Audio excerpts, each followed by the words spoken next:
When an Ohio man came back to life after being dead for 45 minutes, word of his miraculous recovery made headlines around the world. Tony Yale's story has astounded the medical community and is turning skeptics into believers. CBN's Charlene Israel traveled to Ohio, where Yale is told her his faith is what kept him alive.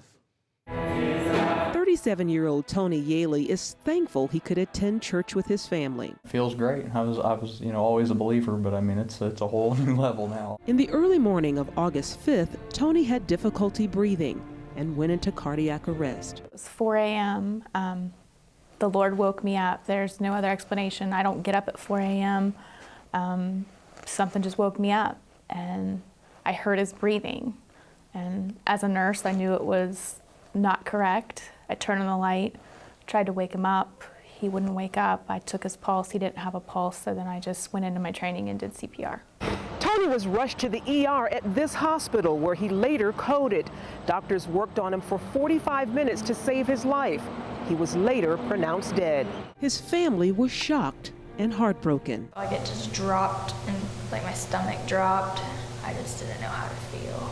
I just cried.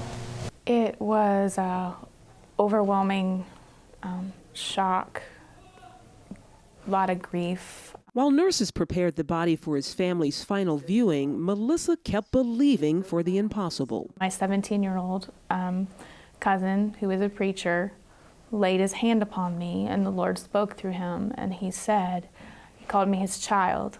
He said a whole lot more, which I don't remember, but he also said, if we would just believe that it would be done. And from that moment on, I knew he was going to be all right.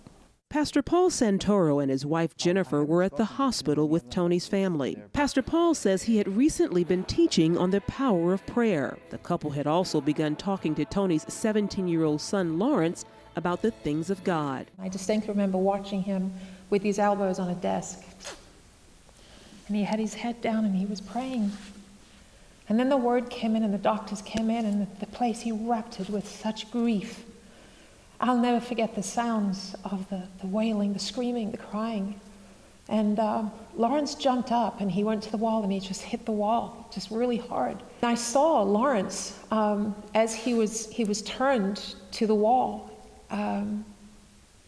shaking his head. Then all of a sudden, he straightened up, and it was as if he just had the second wind. Refusing to accept his father's death, Lawrence did something extraordinary. Something just clicked, and so I just came out and I said, "Dad, you're not going to die today." I spoke against the spirit of death in my prayer, and I asked the Lord to give him life and to call him back. And when I did that, Lawrence runs out into the hallway, and we were actually in agreement. He declared that the doctors must not give up hope on his dad. He said that a couple of times, and then he said that his dad, he spoke toward his dad and pointed toward his dad, and he said his dad would live. Immediately, Tony's body began to show signs of life. He fully awakened 5 days later with no signs of heart damage or defects. I mean, there's so many little things that need to get out there, miracles that happened after that big one that everybody's clinging to, you know. I mean, even down to, me coming out with no broken ribs, not being sore. Hospital officials have no medical explanation for Tony's miraculous recovery.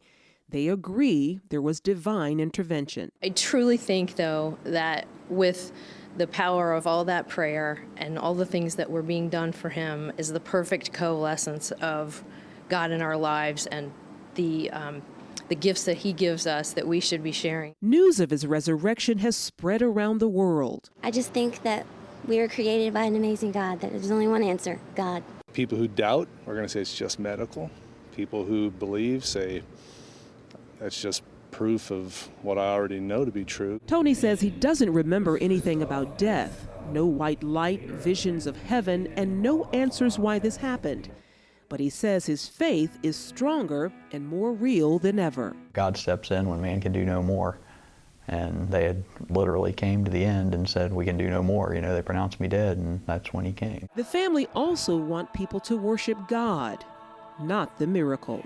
Our God is an awesome God. Charlene Israel, CBN News, Dayton, Ohio.